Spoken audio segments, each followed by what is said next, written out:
an editor's choosing shots.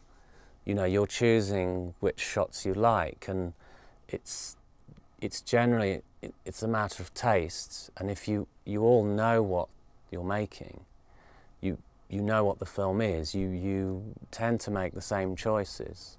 The problem you have is when someone's wrong, they've got a different sensibility.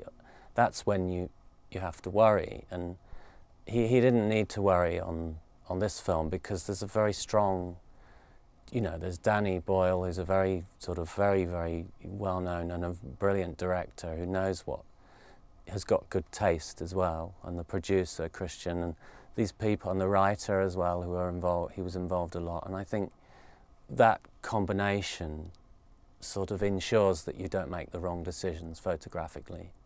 Having said that, you know, you don't choose shots because they're beautiful. You know, I don't necessarily choose the best shots photographically. They need to be the shots that tell the story adequately, and that's what a lot of cameramen don't quite connect with, because they'll say, well, why have you put this shot in? It's terrible, it's underexposed and this and that. Well, I had to put it in because that's the best performance on. And there was one shot I think he saw in the grade, and he said, we can't grade that, it doesn't fit, it doesn't match. And I went and I replaced it with something else. One shot, so I think that's not a bad ratio.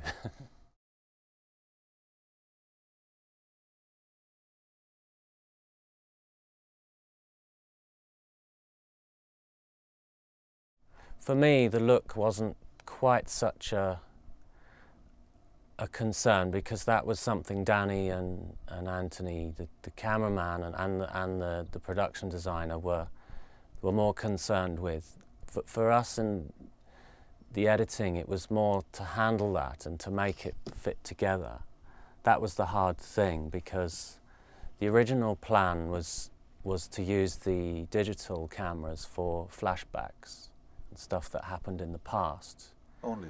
That was kind of the idea, to use it in the slums and those sort of areas. And then film was used for modern day sequences, because film tends to clean up.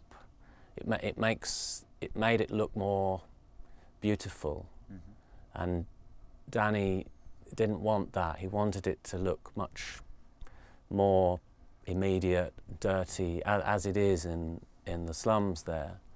And that was initially the plan, as I understood it, and that changed during the production of the film. There wasn't a lot of money, and Danny and Anthony liked to shoot with a lot of cameras, and also the digital cameras weren't so good in low light, so they had to use film cameras in those situations. So we had some scenes we had film camera, we had digital, we had stills cameras that shot at 11 frames a second to sort of add another layer of interesting shots. So we had all those elements together, and so my job was to make that work.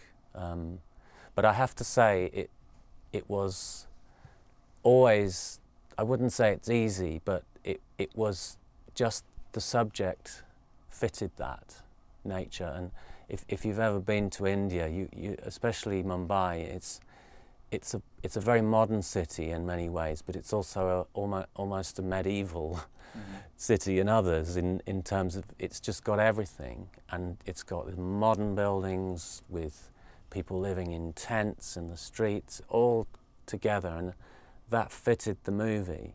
And the style we were shooting the movie is like, you put all these different elements together, and that's what India's like. And essentially, that's what worked. We just had to find a way of making sense of it in post-production, i.e.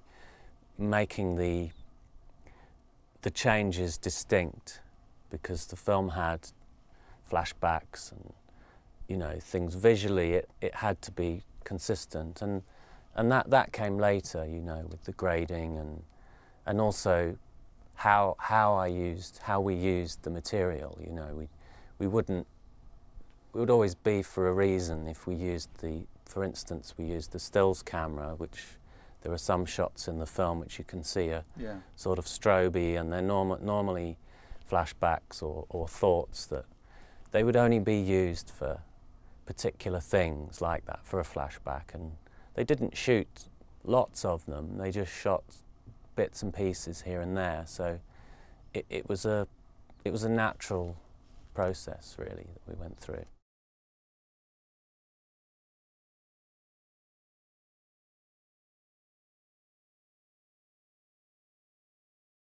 Oh, definitely. I mean, I benefit. I mean, actually, although I only really started in movies, you know, 7 or 8 years ago, I had been working, you know, and doing cutting, editing sort of drama and comedy for quite a long time. And it's actually been nearly 20 years since I left film school. So, you know, I was an assistant and things like that. And sound was my sort of first, the thing I wanted to do originally, sound editing and, you know, soundtracks of movies. And I was interested in picture editing, but I didn't think I'd ever be able to get a job doing that. So I thought that sound editing was the first place to start. But I quickly realized that it was kind of frustrating being in the sound department, because you were always having to do things that other people had more creative control than you, editors and directors. And I found that's what really made me decide to move into editing, because I wanted to be able to control what was happening with the soundtrack more, and therefore with the whole film. And yes, it's been immensely useful to have.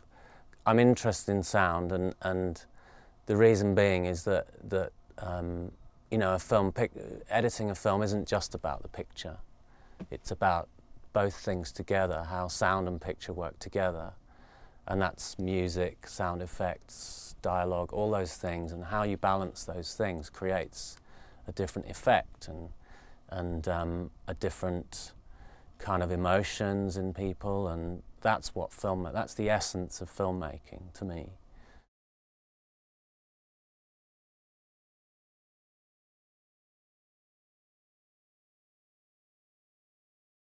Yes, a little bit. I mean, it's brought the world sort of to me, rather than me have to go and chase them a little bit. So definitely, I mean, it's made me, people seem to have a lot more respect for what I do now because of it. And that, you know, I think they did before, but the awards seem to be the thing that people, it sort of is proof of that. So I have a lot more people sort of ringing for advice and things like that, and help. And yes, it's made an enormous difference to my life.